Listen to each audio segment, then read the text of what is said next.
જેતપુર તાલુકાના પ્રેમગઢ ગામના વતની શ્રી જગદીશભાઈ શાબળ પોતાના જીવન મૂલ્યો 19 વર્ષ દેશની સેવા અર્પણ કરી આર્મીમાંથી નિવૃત્ત થયા અને પોતાના ગામ પરત ફરતા ત્યારે ગામ લોકોએ ભાઈઓ બહેનો બોડી સંખ્યામાં જોડાયા હતા અને વીર જવાન આર્મી મેનનું ભવ્ય સ્વાગત કરવામાં આવ્યું હતું। તેમાં જેતપુર જામકંડોળાના યુવા ધારાસભ્ય જયેશભાઈ રાદડિયા જોડાયા હતા।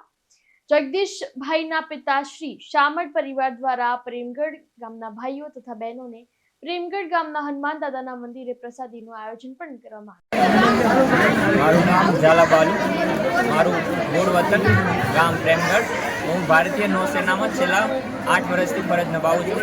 આજે અમારા ભાઈ શ્રી જયદીપભાઈની સેવા નિવૃત્તિના કાર્યક્રમમાં હું જોડાયો છું અને ખૂબ જ હર્ષની લાગણી અનુભવ છે। ગામે આવી રીતના બધાનું ભાઈનું સ્વાગત કર્યું એટલા માટે ગામનો ખૂબ ખૂબ આભાર। અને ગામને થોડુંક ભારતીય ફોજ, નૌસેના, આર્મી અને એરફોર્સ વિશે થોડુંક અવેર થયા કે ભારતીય જે પાક છે ત્રણેય તેનું કામ શું છે, થોડાક એનાથી નિર્ભય થયા કે ભારતીય નૌસેના, આર્મી શું કામ કરે છે। તો હું આખા ગામનો ખૂબ ખૂબ આભાર માનું છું। એટલે બધું આદર સન્માન માટે। જય હિન્દ, જય ભારત। આજે હું 19 વર્ષની લાંબી અને ગૌરવપૂર્ણ સફર બાદ ફરી પાછો હું મારા વતન નિવાસ વતને મારા ગામ પ્રેમગઢની ધરતી પર પહોંચ્યો ત્યારે મારું હૃદય લાગણી અને ગર્વથી ખીલી ઉઠ્યું છે। હું મારા ગામના યુવાન અને ગતિશીલ સરપંચ શ્રી વિરલભાઈની ખૂબ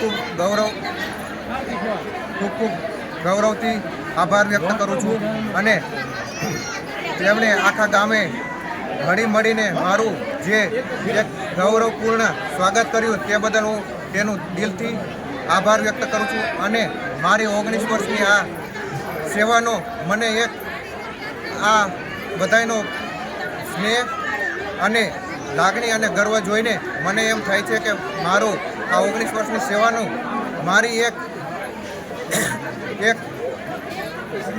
મોટી ટ્રોફી કે પછી ભારત રત્ન સમાન છે। આજે અમારા ગામનો સપૂત એવો જગદીશ દેવસીભાઈ સાંભળ આજે ઇન્ડિયન આર્મીમાંથી ફરજ નિવૃત્ત થયો। એ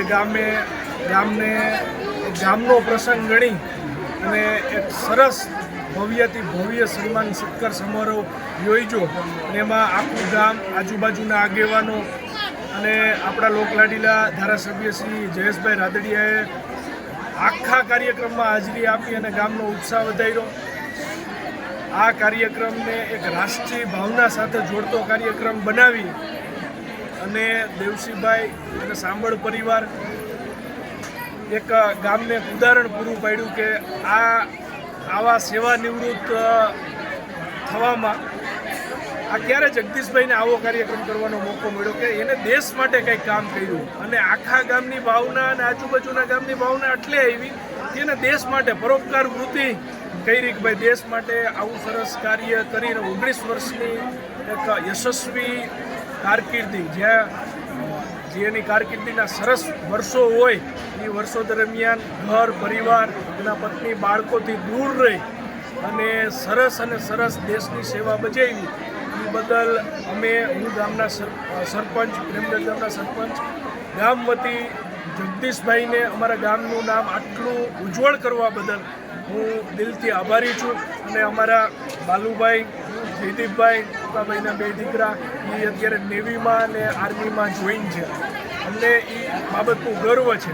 હમણાં જ અમારા ગામનો એક સપૂત ચાર્ટર્ડ એકાઉન્ટન્ટ, એક IIM-માંથી MBA, જીત રાછડિયા અમારા ચાર્ટર્ડ એકાઉન્ટન્ટ થયો અને IIM-થી MBA ભાઈ શ્રી અનિલભાઈ વામજાનો દીકરો કુલદીપ થયો અને એક કોર્ટમાં નોકરીએ ચડ્યો, પછી એક હમણાં ક્લાસ 2માં DILR-માં નોકરીએ લાગ્યા। એવી રીતે અમારા જયેશભાઈ એ બાબતની ખૂબ સારી નોંધ લીધી કે પ્રેમગઢ ગામમાં આટલા આ જ વર્ષોમાં નોકરિયાત ચડ્યા એટલે આ ગામ ખરેખર એક શિક્ષિત ભાવના અને રાષ્ટ્ર ભાવનાની જીવતી જાગતી સરસ પ્રતિમા ખૂબ ગામ છે અને એ બદલ જયેશભાઈએ અમારા ગામના બહુ સારા વખાણ કર્યા અને અમને આજ ખૂબ આનંદ થયો કે આવો સરસ કાર્યક્રમ કરવાનો અને સાંભળ પરિવારના આંગણે આવો સરસ કાર્યક્રમ રાષ્ટ્રભાવનાને ઉજાગર કરતો કાર્યક્રમ કરવાનો અમને મોકો મળ્યો. ખૂબ ખૂબ ધન્યવાદ. ખૂબ ખૂબ અગેન જગદીશભાઈ સાંભળને આવનારી કારકિર્દી, આવનારા વર્ષો એના શાંતિમય, સુખદાયી અને સ્વાસ્થ્યવર્ધક નીવડે એ બદલ આપણે બધા એમને ભગવાનને પ્રાર્થના કરીએ કે એમને સારું આયુષ્ય અને જે એ આર્મીમાંથી શિસ્ત શીખા છે અને એ આવનારા નવા નવયુવાનોને એમાંથી કંઈક પ્રેરણા લઈ અને એ પણ દેશ સેવા અને રાષ્ટ્રભાવના સાથે જોડાય એવી આશા સાથે મારું વક્તવ્ય પૂર્ણ કરું. આજે સાંભળ પરિવાર અને ખાલી એના આંગણેનો પ્રશ્ન કે સૌ નથી, પણ આજે એ વાતની ખૂબ ખુશી છે અને દાદાની મહેરબાની અને કૃપાની મધુદાસ બાપુના આશીર્વાદ,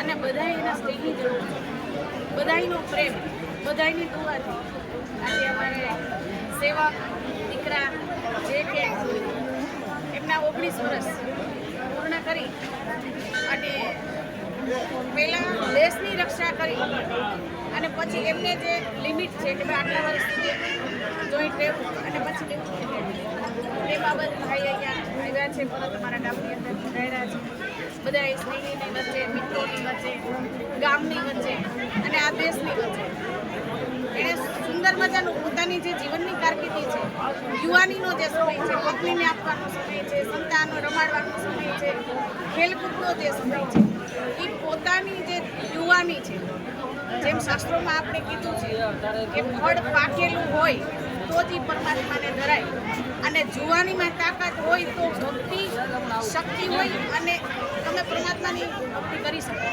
પણ આ વ્યક્તિએ દેશની રક્ષા માટે, આપણા બધાની રક્ષા માટે પોતાના જીવનના 19 વર્ષ જે આપ્યા છે એ ખૂબ સુરવીરતાનું બિરુદ આપવા, આપણે બિરુદ આપીએ નહીં પણ એમને હાસિલ કરેલું છે. તમે ને હું ખાલી આપી શકીએ છીએ, વાત કરી શકીએ, ચર્ચા કરી શકીએ, પણ વાસ્તવિકતા સત્ય હકીકત તો એ છે કે એણે એના શૌર્યથી, એની તાકાતથી એમણે મેળવેલું છે. તમે ને હું ખાલી આપીએ ને તો એક ફોર્માલિટી છે, પણ એનું કર્મ છે, એ કર્મને ખૂબ વંદન છે. જેમ કૃષ્ણ ભગવાને કીધું છે કે કર્મ જ મહાન છે.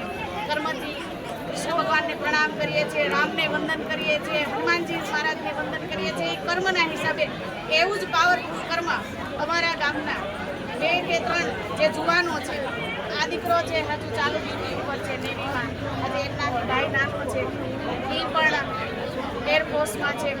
ભાઈની બીજું કંઈ નહીં, દેશની જનતાને દરેક લોકોને એમની અપીલ છે કે આપણા જ સંતાનો છે, આપણા જ ભાઈઓ છે, એના માટે રોજ અમારા જે કુલદેવીમાં હોય, અમારી જે શક્તિઓ છે, એ બધાએ આ સંતાનોને, આ છોકરા જે એરફોર્સમાં છે, જે નેવીમાં છે, કે જે 3 પાખીઓમાં છે, બધાને એનર્જી પાવર એટલો આપો કે સદૈવની માટે અમારું જીવન એક ટૂંકું કરી અને એને આપો કે અમારો દેશ સુરક્ષિત રહે, અમે સુરક્ષિત રહીએ, અમારી દીકરીઓ સુરક્ષિત રહેશે. આ લોકો રજામાં ઉતરી જશે તો આપણે બધાની પથારી ખોઈ જવાની છે. એટલું સમજી લેવાનું. જય શ્રી રામ. સંતોષ સોલંકી સાથે ચક્રવાત ન્યૂઝ, જેતપુર.